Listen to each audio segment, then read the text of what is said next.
somehow Ron DeSantis has burned through tens of millions of dollars, and he's actually moving backwards. I mean, it now appears it is true in several states. Vivek Ramaswamy, who hasn't spent any money on media, but has kind of shined in these public forums, is actually pulling ahead of him. Wow. Why do you think that is? I'm shocked that Ron isn't doing better. I figured everyone was so in love with him, and everybody from Florida was so proud of the job he was doing. The Uh, people who like him are the people who have never met him. In other words, I think that there's a certain likability factor that's necessary in politics, and there's just nothing likable or charming or regular about Ron. He's very stilted. He's very stiff. He's very famous in Florida for wearing earbuds when he's not listening to anything to avoid human contact. I mean, I think he's either maybe he's an introvert in an extrovert's business. Maybe he's on the spectrum. Maybe he's a mutant from outer space. I don't know, but he's got no personality. And I honestly think at 42 years old, he should have waited. I mean, he just won a big victory here. I voted for him 3 times in the primary, in his last election that he won only through the tweeted endorsement of Donald Trump, and then in his reelection. But here in Florida, we have a lot of things going on. We have, first of all, an insurance crisis.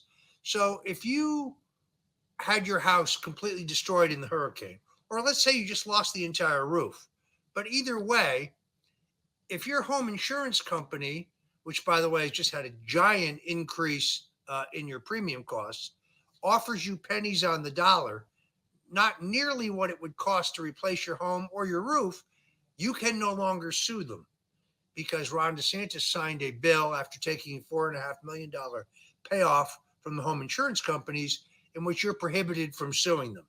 Uh, Whoa. Florida Power and Light, which is the predominant utility, we just got a 22% increase in our electricity bills. And the regulators who work for Ron DeSantis just rubber stamped this.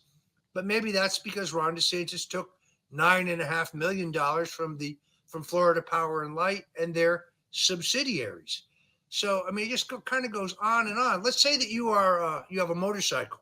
This is one of the few states where you're not required to wear a helmet.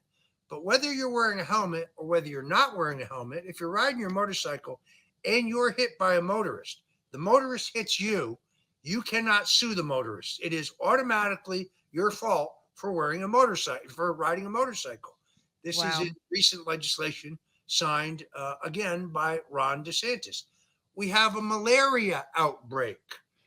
That's because they released And leprosy too, I heard. There's amazing. somehow leprosy in Florida. I thought that went out with the Bible, in all honesty. I didn't know leprosy was still around.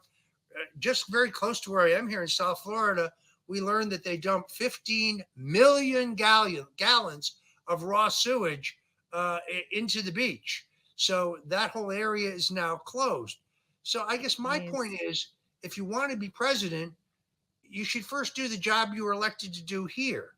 In other words, he was doing pretty good, but I can tell you right here in Broward County, they're right back to teaching critical race theory in the schools. The governor Mhm. signed an executive order that theoretically is supposed to prevent that, but in the 7 largest school districts in the state, with 3.7 million school kids, they're right back at it, pushing this, race and gender dogma that is nonsense. It was a great pre-election campaign pledge, but the governor's MIA. He's in New Hampshire today. I read the story this morning about the $15 million of raw sewage being dumped into the beach roughly a mile from here. And there's nobody home. In other words, there's no one running the show. So it sounds like what you're saying is Ron has begun to become compromised, and it seems like perhaps he's focusing more on his presidential run than doing his job in Florida. That's disappointing. Well, here's the prediction I would make to you. Remember, he's term limited, so he can't run again. He will be finished as governor in 2026. There is no U.S. Senate seat available. Marco Rubio's seat is the next seat on the ballot. That's in 2028. Marco Rubio is not an old guy. There's no particular expectation that he would retire. Ron is going to be out of office in 2026. Now, he went from being worth $319,000 when he ran for governor. He and his wife are now worth $1.6 million. That's because he took an advance from HarperCollins, which is the publishing company owned by Rupert Murdoch, which is part of the same corporation that owns Fox News. Now, here's how book advances work. We pay you in advance against the sale of your book. Then we go out and sell your book. If we make our money back, great. But I can just tell you, I've written 5 bestsellers. You never sell $1.6 million worth of books anymore, any book. If he sells $100,000 worth of books, that would be technically a huge success in the book world. So the payment to Ron and his wife for $1.6 million is essentially a bribe. It's essentially an inducement to run for president, and there's no return. So if they now turn around and they only sell $100,000, let's say, worth of Ron's book, Ron does not have to refund $1.5 million. He gets to keep it. So the governor has become a millionaire. Here's my prediction. At the end of his second 4-year term, which would be 2026, his wife, Chrissie DeSantis, who's far more popular than he is here in Florida and I think across the country, will be a candidate for governor. Wow. And by then she'll have a lot of, a lot of like clothes that she can wear that she's developed over her time being Ron's wife. Yeah, she'll have a whole wardrobe ready to go. That's an interesting prediction. Well, there's a precedent for this. George Wallace was the governor of Alabama. He nursed presidential ambitions. When state law prohibited him from running it for another term, his wife, Lurleen Wallace, ran and was elected. She was actually quite popular. Everybody knew he was really running the state. She was out cutting the ribbons. Now, I do think criticizing a candidate's wife is probably a bad idea. And she's much more likable than Ron.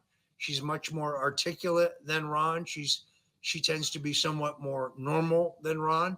But I also saw that his unfavorable ratings here in Florida are creeping up. His unfavorable rating, which was in single digits, is now around 25 and rising. That's because the state has all of these problems. We have rising crime. We have the whole fentanyl thing that's hitting the entire country. We have the insurance crisis. We have the malaria crisis. We have a utility crisis. So, I think he'd be smart to stick to his knitting. The problem here is I don't see how he comfortably gets out of this. He needs to find some way to comfortably back down, pardon the expression, because he's about to get his ass kicked by Donald Trump. What about all the goodwill that DeSantis had from, how he dealt with Disney? Do you think that's forgotten? I think it's dissipated because I think people have lost sight about what the original fight was about. Ironically, by the way, the reason I decided that I did want to do your show is I saw my good friend Laura Loomer on the show. Oh, Laura, she's great. Yeah. And I love her. And she's agreed, by the way, I'm going to freeze some of my seed and she's going to carry my child. So we can create another warrior. And we already decided that the child's name will be Donald Ronald. So Donald for Donald Trump, Ronald for Ronald Reagan, Donald Ronald Loomer Stone. Wow, that sounds like an excellent password too. And I noticed the two of you were both in Florida recently for a Trump event. I was just looking at your Twitter. Yeah, it was in the Villages in Florida. So she is great, and I think she's got a great service, and she's a great investigative reporter. But she has really been, I think, taking the point on the fact that Ron was going to run. So 6 months ago, she and I would say in our Twitter feeds that Ron DeSantis was going to run for governor. And people got very angry at him. He's going to run for president, pardon me. People get very angry at us. He's not running for president. Why are you dividing the movement? Stop saying that. He's not running. I thought he was running all the way back to 2020. And then in the debate in the last election, when he's asked point blank in the middle of the debate by Charlie Crist, of all people, our former governor here, this is one of my favorite jokes. A Democrat, a Republican, and an independent walk into a bar, and the bartender says, "Hi, Charlie." In any event, Charlie Crist says to him point blank, "Governor, will you pledge right here tonight that if you're reelected, you'll fulfill the entire 4 years of your next term?" And Ron freezes like a deer in the headlights. I knew at that instant he was going to backstab Trump. I knew that he was going to run. And I think people who don't live in Florida need to know this history. In 2018, Ron was running for governor. He was a congressman. He was a rather undistinguished congressman with a ill-fitting suit and a bad haircut that no one ever heard of. He was getting about 7% in the polls. Every single Republican county chairman in the state, that's 67 counties, had endorsed Adam Putnam, who kind of looks like Opie from the Andy Griffith show, who was the state agriculture commissioner, former congressman, not a bad fellow. Every single Republican state legislator in the state legislature, including the Senate president and the Speaker of the House, every Republican in the congressional delegation, with the exception of Matt Gaetz, had all endorsed Adam Putnam. Putnam was leading 49-7. 49-7. And Ron's campaign was broke, out of money. And then Matt Gaetz, friend of mine, convinced Donald Trump to endorse Ron DeSantis. And it was like a thermonuclear explosion. I mean, DeSantis's candidacy took off. He won the primary going away. But given the fact that he is charismatically challenged, let's say, and the fact that he'd been in Congress and didn't really have much of a grounding in state issues, the Democrat candidate, Andrew Gillum, later revealed to be a degenerate crackhead, really did beat him in 2 debates. Ron did not do well in the debates, but Donald Trump changed his schedule to come to Florida 3 times in the last 2 weeks of the 2018 campaign and drag Ron DeSantis' sorry ass across the finish line, which is why I've said from the beginning, his running now when he's 42 years old is an act of personal treachery. It's a backstabbing of epic proportions. Wow. When all he needed to do was wait, loyally support Donald Trump, continue to cultivate his record as an America First Republican, and he could have walked into the nomination in 2028. I think not only do I think he's going to lose this race, but I think he's done permanent damage to his brand. What I mean by that is Trump has an ability to reach beyond Republicans. There are people out there who you can call them Trumpocrats or Trumplicans, but they're not Republicans. They are people who didn't vote before, or they're people who used to vote and they stopped voting because they saw how epically corrupt the whole system is. They will vote for Donald Trump because he's the ultimate insurgent, the ultimate outsider. And they liked Ron DeSantis. They liked him, past tense. They now see him as a backstabbing traitor, and they will never vote for him. And he's turned those voters off, and those are the voters you need in a general election. That's why, regardless of what they say, Trump is a stronger general election candidate than Ron DeSantis. And if he had waited, he would have been, 47 on his first presidential run, which is plenty young. And I definitely feel like it's a little bit of a threat to split and divide the voters. I hope ultimately, I was curious to hear what Ron had to say. I was like, this is gonna be interesting. Let's see how this is gonna pan out. But ultimately, I'm like, nah, Trump. We still have to fight the establishment. And I'm wondering. It seemed like a lot of his base that had a problem with how he dealt with warp speed and kind of the vaccines. I don't know. Do you feel like he's trying to pivot away from how he handled that? Do you feel like that's a moot point? Do you feel like that is something voters can't forgive him for? Look, I don't. I'm unvaccinated, and I'm not a big fan of Dr. Fauci. But the real problem here is Ron DeSantis' record on COVID-19 is essentially identical to Donald Trump's. He's trying to reinvent history. In the county where I live, He shut down the restaurants and the beaches, and he left them shut longer than Donald Trump wanted them shut. He appointed the mayor of Palm Beach, who had this something called the COVID-19 Compliance Task Force, which Ron DeSantis approved. These are like jackbooted Nazis going around terrorizing business members, terrorizing citizens. They set up a snitch line. Can you believe this? So if you didn't like the McGillicuddies who live across the street, you could call anonymously and tip in that they're not wearing their masks, and they'd Yeah. go over and bust They them. had something similar in New York too. That's why they started making those Cuomo window stickers. Exactly. So this guy, whose name is David Kerner, liberal Democrat, it's amazing, Chrissy. He endorses Ron DeSantis 2 weeks before the election.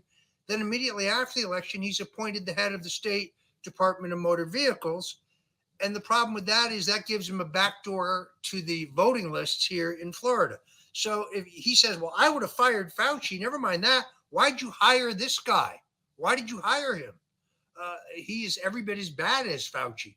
So the truth is, Ron DeSantis's record, I know all of his little DeSantoid bots on Twitter foaming in the mouth right now. I don't really care. His record is really essentially the same as President Trump's. Trump never favored mandatory vaccinations. It is not in Trump's makeup to say, well, maybe I was conned by Fauci or BRICS. But the president, I think, has moved on. He built the most vibrant, robust economy in our history, not once, but twice, because we came roaring back to a record stock market even after COVID. And for DeSantis to say, well, I would have done things differently. No, at the time, you did things exactly the same. In fact, the beaches and restaurants here in this county were closed longer than Donald Trump wanted them closed. I love you posted on your Twitter feed a small snippet, a small video of you telling Trump in April of 2022, you were actually warning him about DeSantis. I'll play a little snippet of it. How could I not see my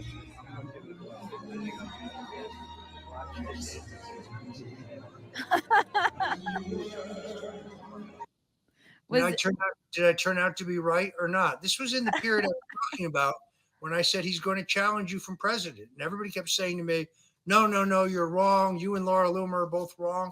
No, we were absolutely right. He's turned out to be an epic backstabber, and it's very, very unfortunate. Did he believe you at the time, or was he just I think he went through phases. So phase one was, this guy's not going to run against me. I made him. Phase two was, I think this guy is thinking about running against me. Phase three was, damn it, this guy's running against me. Phase four was, I'm going to destroy this guy. And that's where we are today. Trump, I think, very famously has a long history of reconciling with people that he falls out with. But I don't think that will be the case with Ron DeSantis. I think he sees this as a personal act of treachery because the story he tells is true. Ron came to him on bended knee with tears in his eyes, begging for an endorsement. Otherwise, his campaign for governor would have crashed and burned. Now this week, I see Ron saying Trump actually held him back in 2018, that he could have won without Trump. In fact, he would have won bigger if Trump didn't endorse him. That's delusional. That's truly crazy. Do you think DeSantis has support that necessarily doesn't really support him, but just doesn't want Trump to win? There's no question. I think he is suddenly, Jeb Bush was not at his first inauguration. How come Jebby just happened to pop up at the second inauguration and has a front row seat? All this globalist money that has come out of nowhere. This is Ron's real problem. The average donation to his campaign is somewhere around $1,500. So he has a very small number of very large donors, where Trump has a very large number of very small donors. The large donors, many of them are maxed out, meaning they can't give again. They've given the legal maximum. So based on his current burn rate, even making deep cuts in his payroll, I've done a quick back of the envelope analysis, he will be completely and totally out of money by October 1st. And I don't think he has the financial donor base to find more because he doesn't have any more small donors who can give more. Whereas Trump thrives on the $25, $50, $75, $100, $200 donor. He has several 100,000 donors. That number continues to grow. Those who have given before will give an average of 8 to 10 times. And I think now that he's been indicted, he's going to raise another $10, $12 million in the next couple of days. Watch.